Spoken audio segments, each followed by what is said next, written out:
علی رحمان با مجلس عالی مملکت در راه رسیدن به هدفهای ملی و رشد استوار اقتصادی کشور سندی مهم بوده اجرای سریوقتی دستور هدایت‌های پیشوای ملت از هر شهروند کشور زحمت صافدلانه و شبانه روزی را تقاضا می‌نماید. با ساحه معارف توجه ظاهر کرده پرزیدنت مملکت به مسئولان دستور و هدایت‌ها دادند.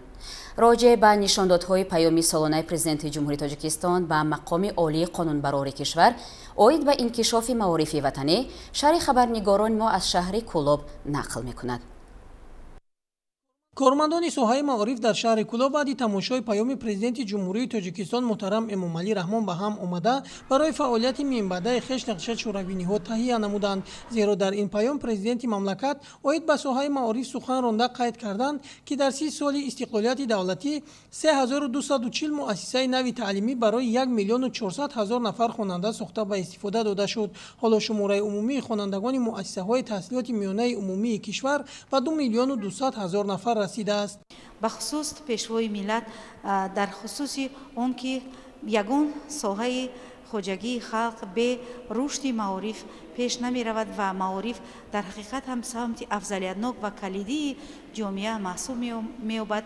ایستاده گذاشتند و قید کردند که برای با استانداردهای بین المللی تحصیلات وارد شدن جمهوری تاجیکستان ما باید که باز از پیشتره دیده بیشتر به سطح و صفت تحصیلات اهمیت جدی دیم و اون متخصصانی که در مؤسسه‌های تحصیلات میانه عمومی، میانه کسبی و مؤسسه‌های تحصیلات عالی کسبی آماده کرده میشوند باید متخصصانی رقابت‌پذیر بازار جهانی مهنت باشند و هر یک در برابر گرفتن اختصاصی موجوده اینچنین زبان‌های خارجی و تکنولوژی‌های معاصر رو درست درک کرده یعنی که آموخته باشند. ما آموزگاران دانشگاه دولتی کولاب به نام ابوعبدالله رودکی پیام پیشوای ملت را همچون یک دستور راهنما سرمشق کار خود نموده در آینده کوشش به خرج میدیم که در همه زینه‌های تحصیلات ما تحصیلات با صفت را براهمونیم، همچنین به اختراعکاری و دانستن زبان‌های خارجی دقت همه طرفه روانه سازیم و متخصصان در حقیقت هم خیلی بلندپایه رو تربیت کرده به کمال رسانیم. پرزیدنت مملکت علاوه نمود که در زمان صاحب استقلالی در کشور 173 مؤسسه تیپی نو، لیسه، گیمنازیا، مکتب پرزیدنتی، مکتب بین المللی و مؤسسه های تعلیمی برای خوانندگان بالایوقت، اینچنین 196 مؤسسه تحصیلات تا مکتبی و عمومی خصوصی بنیاد گردیده به استفاده داده شدند.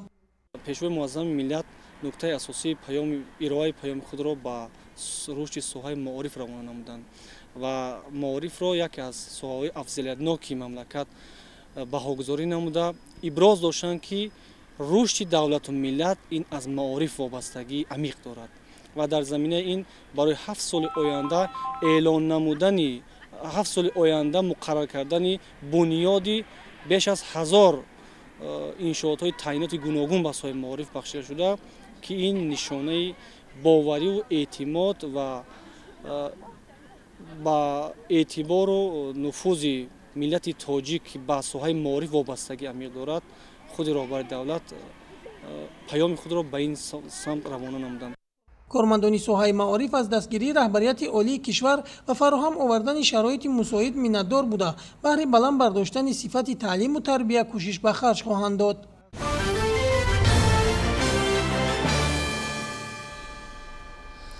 نوابسته به فصل سال دهقانان و خواجگیداران ناحیه کوشانیان در زمین زحمت میکشند، مخصوصا در این ایام که وقتی جمع آوری بعضی از حاصل محصولات کشاورزی و آماده کردن زمین‌های خالی گشته به کشتی تیرماهی است. کار در صحرا اوج تازه کسب کرده است. نتیجه مهنت ضربدار مرد دهقان است که امروز فراوانی محصولات کشاورزی در بازارهای استعمالی به مشاهده میرسد. گزارش همکارانمان در این خصوص.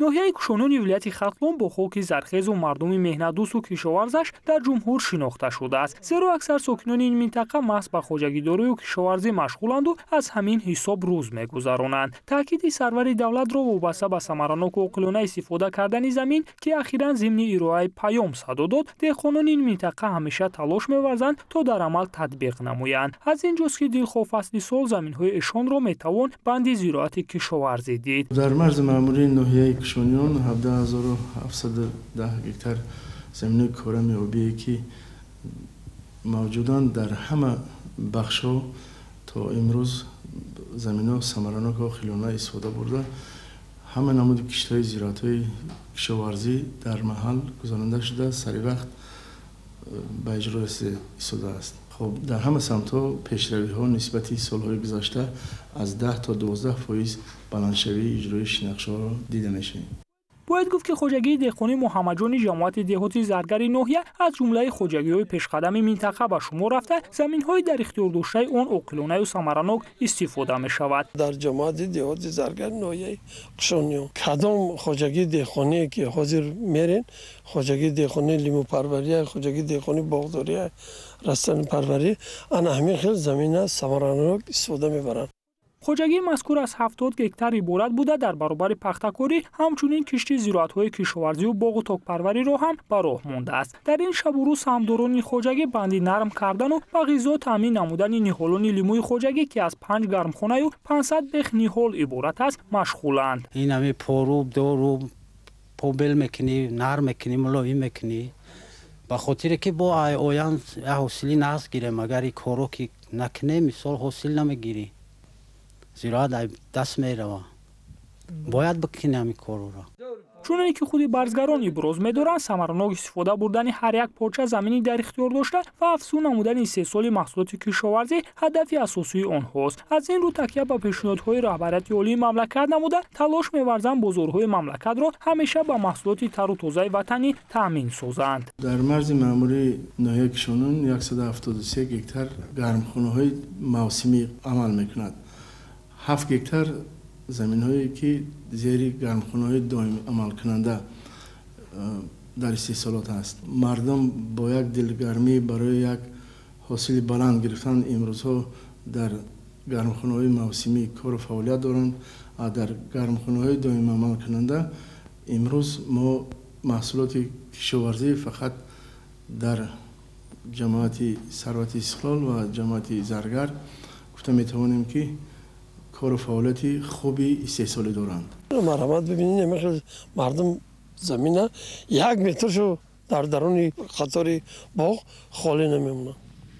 ثمرانک استفاده میبرن. نه مرحمت میگه که سرپیاز است اینا انا پیاز است انا سبزی است کارتوشک است خیلی بوجو طور کرده موسمی کرچکه میکنیم پس از کرچکه حاصل اون داشته لوبیا یکم دانگی حاصلی نقص میگیریم مهنت میکنیم رسخود میکنیم کوشش میکنیم که خیلی همین زمین خالی نمونیم هر نمو زراعت شنونده کار کرده زندگی مونو پیش بردیم. هرچند امروز از حساب زمین‌های صحرایی دهقانان کشاورزان جماعت دهاتی زرگر کرم و سبزی و لبلبی و کبودی استحصال کرده ایستاده باشند هم اما کار در سمت گرمخانه‌های دائمی و موسمی با مرام ادامه داشته در بعضی خوجگی‌های پیشقدم ملکه کوچت پامیدور گذرانده شده است. این هم تلاش دهقانان برای قانع گرداندن طلبات اهالی به محصولات کشاورزی خودی در فصل سرما عنوان می‌شود.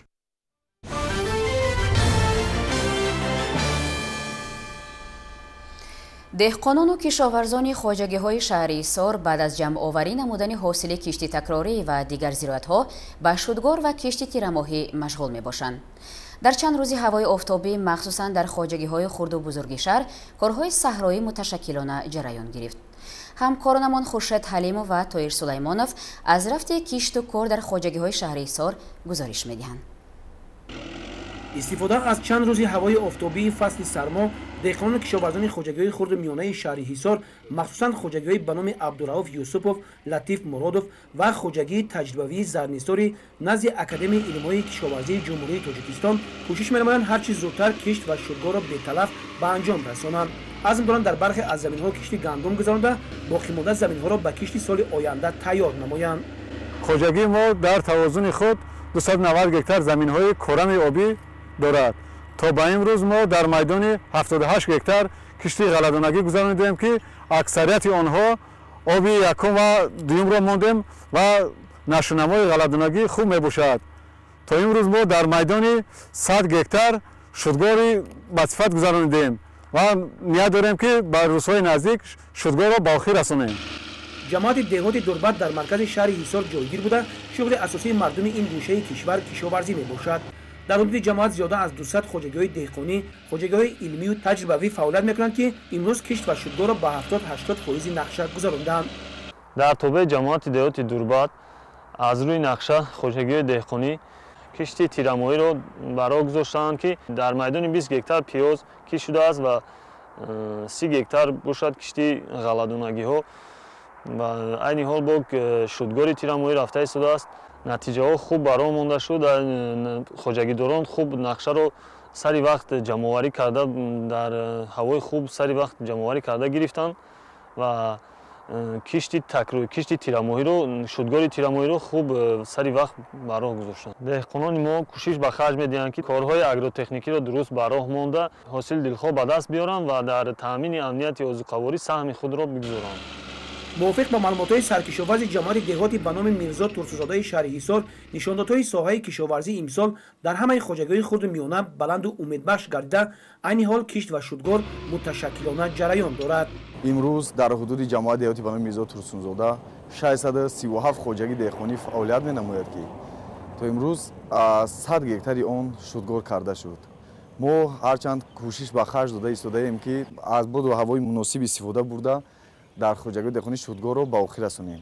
айни ҳол дар ҳудуди ҷамоат кишти зироати гандум, зағир ва нахуд рафта истодааст.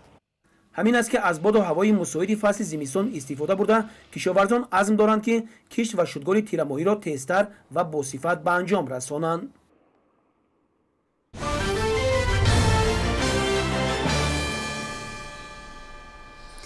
бо мақсади амалӣ намудани дастуру супоришҳои президенти мамлакат муҳтарам Эмомалӣ Раҳмон ҷиҳати бемушкилӣ паси сар намудани давраи тирамоҳу зимистони солҳои 2021-2022 вазорати саноат ва технологияҳои нав ярмарка фурӯши ангиштро дар саросари ҷумҳурӣ роҳандозӣ намуд. инак қатори мошинҳои пурбори ангишт ба вилояти Суғд ворид гардид. ҳамкоронамон аз шаҳри Конибодом гузориш медиҳанд. рӯзҳои 23 ва 24 декабр дар асоси дастури ҳидоятҳои асосгузори сулҳу ваҳдати миллӣ пешвои миллат президенти ҷумҳурии Тоҷикистон муҳтарам Эмомалӣ Раҳмон бо ибтикороти корхонаи воҳиди давлатии ангишти тоҷик бо мақсади таъмини дастрасии сокинон бо маводи сӯхти нисбатан арзон дар фасли зимистон дар шаҳрҳои Конибодому Истарафшан ва ноҳияи Бобоҷон Ғафуров ярмарка фурӯши ангишт ташкил карда шуд. корхонаҳои истеҳсолии ангишти ҷамъияти саҳомии кушодии ангишти Шӯроб, корхонаи фаръии шахтаи фон Яғноб, корхонаи ангишти зиддӣ ва ғайраҳо маҳсулоти худро бо нархи хеле арзон аз 70 дирам то 1 сомонӣ барои 1 килограмм пешниҳоди сокинон намуданд. бо супориши ҷаноби олӣ дар фасли сармо барои дастгирии оилаҳои ниёзманд, ки имрӯз дар сардӣ ҳаво хеле зарур аст, бо ангишсанг бо нархи дастрас таъмин карда шуда. чунин ярмарка имрӯз дар шаҳри Конибодом шуда истодааст. мана айни замон мебинед, ки ҳама шаҳрвандон дар инҷо ҷамъ омада аз ҳамин ангишсанги арзон ба оилаҳои хурд бурда истоданд. бояд қайд намуд, ки корхонаи воҳиди давлатии ангишти тоҷик бо мақсади иҷрои дастуру супоришҳои президенти ҷумҳурии Тоҷикистон муҳтарам Эмомалӣ Раҳмон оид ба таъмини талаботи аҳолии мамлакат бо ангишт дар давраи зимистони солҳои 2021-2022 инчунин ҷиҳати ба танзим даровардани нархи ин намуди маводи сӯхт дар бозори истеъмолӣ ярмарка фурӯши ин маҳсулотро ба роҳ мондааст. чунин ярмаркаҳо имконият медиҳанд, ки сокинон барои сипарӣ намудани зимистони имсола миқдори зарурии маводи сӯхтро бо нархи чанд маротиба арзон харидорӣ намуда захира намоянд.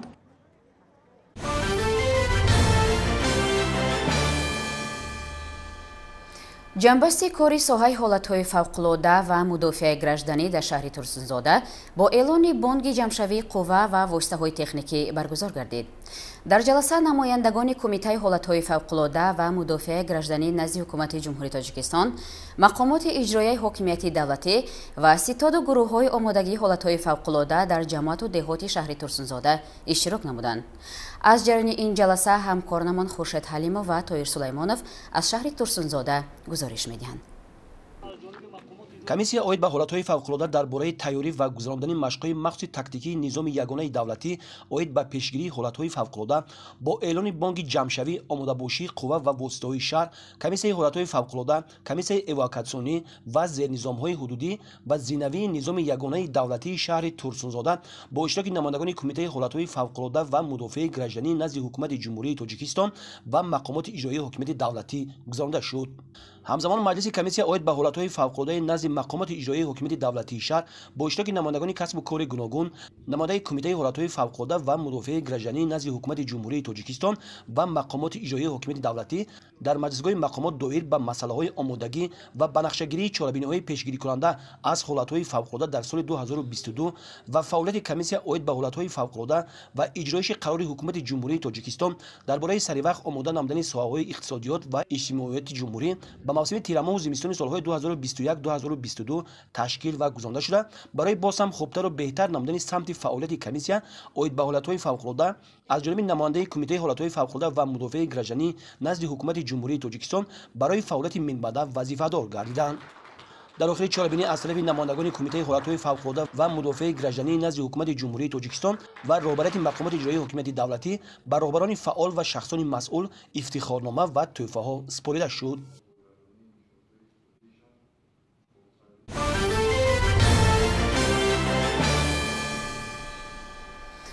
озмуни фуруғи субҳи донои китоб аст 3 сол аст ки пайҳам баргузор мегардад ки бо шарофати он таваҷҷӯҳ ба китобу китобхонаҳо махсусан дар шаҳру навоҳии ҷумҳурӣ бештар шуд. бо ин васила баъзе аз китобхонаҳо соҳиби бино, қисми дигар ба адабиёти нав таъмин гаштанд. аммо мутаассифона китобхонаҳои ҷамоату деҳот қариб дар ҳама шаҳру навоҳии вилояти Хатлон бетағйир боқӣ монданд.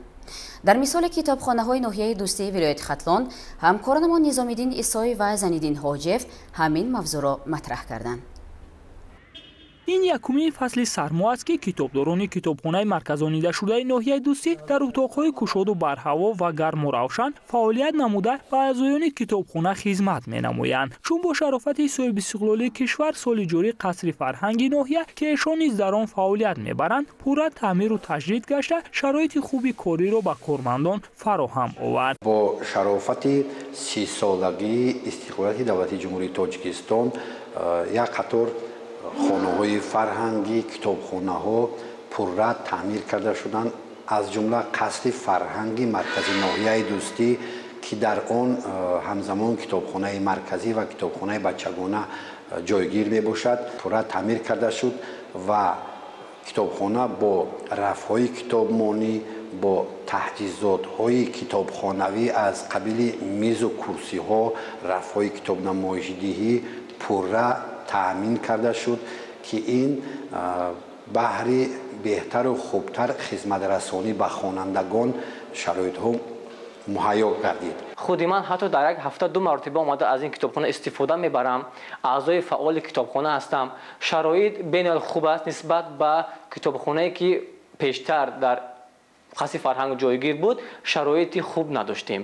имрӯз тамоми шароитҳо ба назар мерасад. чи аз толори хониш бошад, чи китобҳои ҳозиразамоне ки имрӯз тамоми китобҳое ки барои ҳар яки мо лозим аст, имрӯз мо дастрас карда метавонем. як сол қабл аз ин китобхонаи мо дар як ҳолате қарор дошт ки аз 4 шекели он вақти борондагӣ мечакид ва умуман мизу курсиҳо тамоми таҷҳизотҳои китобхонавӣ аз замони шӯравӣ боқӣ монда буд ва имрӯз хурсандиовар он аст ки китобхонаи мо пурра таъмир гардид ва шароит бисёрам хубу гуворо барои фаъолият кардани кормандон ва ҳам худи хонандагон хеле ҳам хуб муҳайё карда шудааст. дар ноҳияи дӯстӣ ба ҷуз китобхонаи марказонидашуда 13 китобхонаи оммавии деҳотии дигар имрӯз бо теъдоди 86 000 нусха адабиёти бадеӣ барои сокинону дӯстдорони илму адаб хизмати китобхонавӣ мерасонанд. қисме аз китобхонаҳои мазкур низ соли ҷорӣ аз таъмири пурра бароварда шуда, чанде дигар аз нав бунёд гашт ки дар натиҷа шароити беҳтареро барои хонандаҳои худ фароҳам овард. аз 13 китобхонаи деҳотӣ китобхона филиали рақами 10 дар ҷамоати Нури Вахш аз ҳисоби худи кормандони китобхона филиал сохта шуд. дар ҷамоати деҳоти Ҷиликул дар деҳаи Шаҳрез як китобхонаи хубу барҳаво аз ҳисоби худи همون کتابداران ساخته به استفاده داده شد و در جماعت دهاتی گردی گلمرود نیز یک کتابخانه فیلال رقم 2 پورا از نوسازی کرده شد. هرچند مسئولین ادعا می‌نمایند که آنها سال تا سال شرایط کاری کتابخانه‌های دهاتی را نیز بهتر گردانیده امروز مشکلی برای قبول کتابخانه ندارند، اما حالت کتابخانه‌های و جوان کتاب‌ها و جای نداشتن ادبیات ضروری چیزی دیگری را می‌ماند. حاضر 6978 ادبیات داریم، سیاسی هم داریم، بدیهی هم داریم. بیشتر کتابتون با کدام زبان است؟ بیشتر حوزه رنگی ترکمنی بسیار تره. اینجا ترکمن زبان بسیار تره، حال زبان تاجیکی کمه. چون این به نظر می رسد که در ناحیه مذکور کتابخانه‌های دهاتی تنها برای تقسیمات ادبیاتی بدیهی است و خلاص، چون قریب در هیچ یک از آنها تالار خونیش به چشم نمیخورد. خود کتابداران باشند تنها در یک بینای تنگ و تاریک فعالیت می‌نمایند و حسابات می‌دهند که همه روزه خوانندگان زیادی آمده در کتابخانه‌ها اثرهای شاعران و نویسنده‌های معاصر و کلاسیک را مطالعه می‌نمایند. اینجا اول شرایط من چی بود خیازی چی اینجا طلبه است طول پستول میشینن میخونن مکتب دا میریم چورابینی دا میگذرونیم. یکون شرایط کاری اگر که تالار خونیش علاهیده باشد، تالار برهواتر باشد، باز هم بهتر است، به هم برای خود کارگر هم برای خوانندگان مشتریان.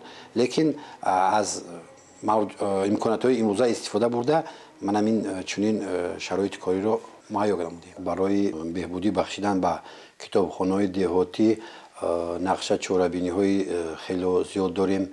تصمیم گرفتیم که در سالهای آینده در تمامی کتابخانه‌ها، فیلیال‌ها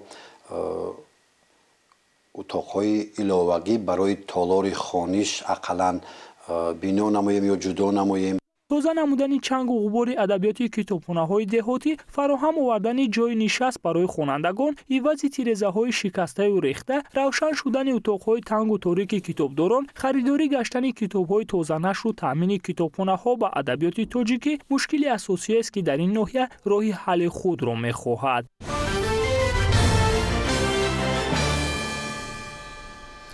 طور قبلا خبر داده بودیم در انتهای سال تاریخی کشور 30 سالگی استقلالیت دولتی خوشخبری تازه رسید.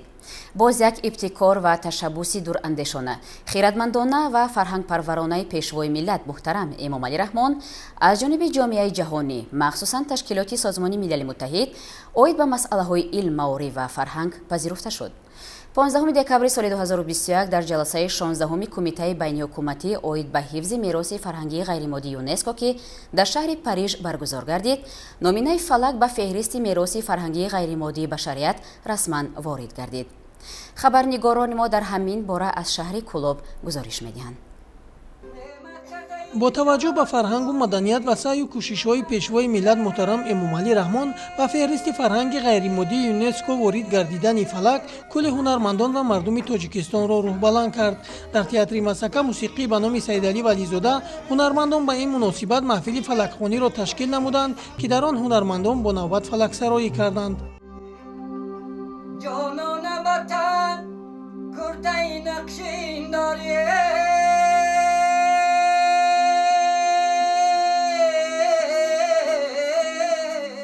مورد ذکر است که فلک ژانر قدیمی مردم تاجیک بوده. اکثر محققان و عالمان مؤلف این ژانر ماده را میشمارند و از قدیم تا امروز از تکمیل و به نسل‌ها میراث موندنش حرف میزنند. پیوستگی فلک با نوروز و چکن و دیگر آیین‌های ملی نیز مورد بحث و آموزش متخصصان است.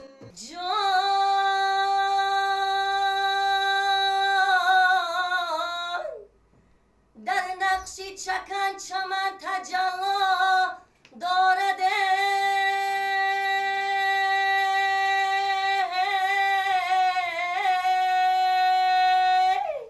وقتی که ما فلک میگوییم چکن پیش نظر می آید. وقتی که چکن میگوییم وطن پیش نظر می آید. همان وطنی که نوروز گلبستر را جشن میگیرد. یعنی فلک از گوهره، از علی مادر سرچشمه میگیرد. چکن هم باشد با دستان زیبای مادران تاجیک دوخته می شود و ایدی بانفوز میلت ایدی نوروزی عالم افروز و گلبسر با نان و کلچه ها و آتله و سومانک و دنگیچه مادران جشن گرفته می شود. انا همین است قدرشناسی های اساسگذار صلح و وحدت ملی، پیشوای معظم ملت، پرزیدنت محبوب کشورمان محترم امامعلی رحمان نسبت مادران تاجیکستان، احترام بلند پیشوای ملت نسبت فرهنگ و هنر ملی و خصوصا مردم کوهستان تاجیکستان که با تشبوس ها و جانیسارای پیشوای معظم ملت امروز هم فلک، هم چکن، هم نوروز جهانی گردید. مسلم است که از این بعد چون به نوروز و چکن عالمان جهانی به ژانر فلک نیز توجهی بیشتر ظاهر می نمایند، زیرا آموزش وسیع ژانر مذکور درها را به تاریخ و فرهنگ و دیگر عنعنه‌های ملی خواهد گشود. شامه زیبا دایی لبد نوش کنمه شیرین جان سفرزاده سیفالدین اسماعیلوف از شهر کولاب برای برنامه نوید.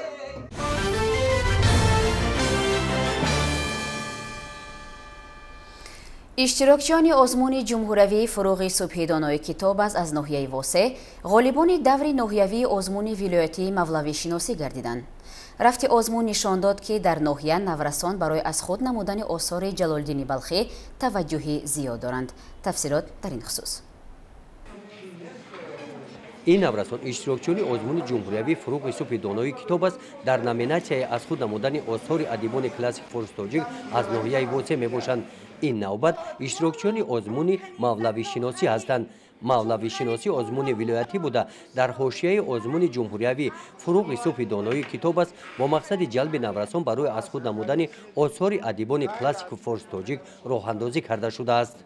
ایجادیات استاد جلالدین رومی به من خیلی پسند می باشد و من هر گونه که صحیفه گردانش میکنم به خود یک جهان تازه ای را میگیرم. من از ایجادیات استاد جلالدین رومی زیاده از 300 مصرع از مثنوی و معنوی و 20 رباعی از بر نمودم.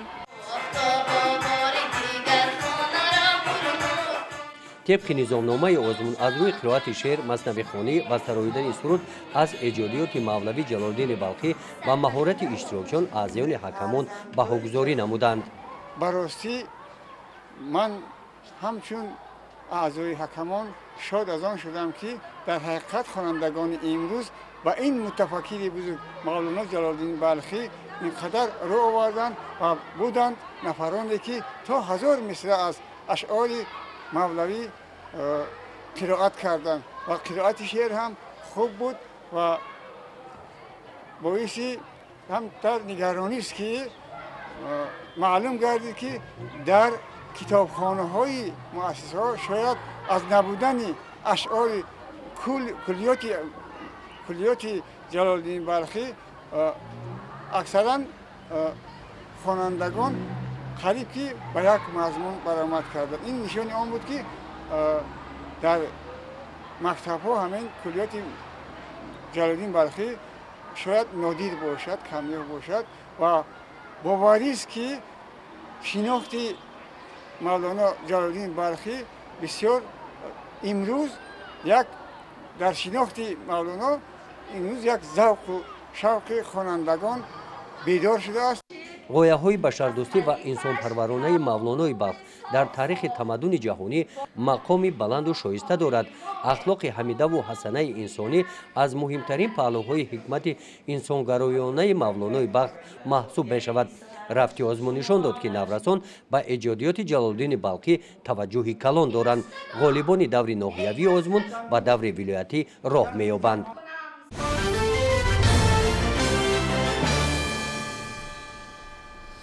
سوختا در بنگلادش جانی بیش از 30 نفر را برده، ده‌ها تن دیگر را زخمی کرده است.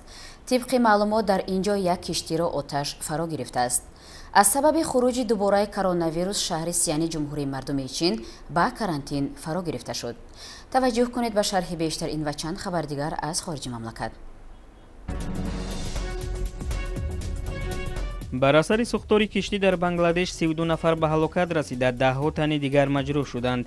мувофиқи иттилои расонаҳои хабарӣ, замони аланга гирифтани сӯхтор дар дохили нақлиётёбӣ беш аз 1000 нафар қарор доштанд. ин киштӣ аз пойтахти Бангладеш шаҳри Дакка ба самти минтақаи баргу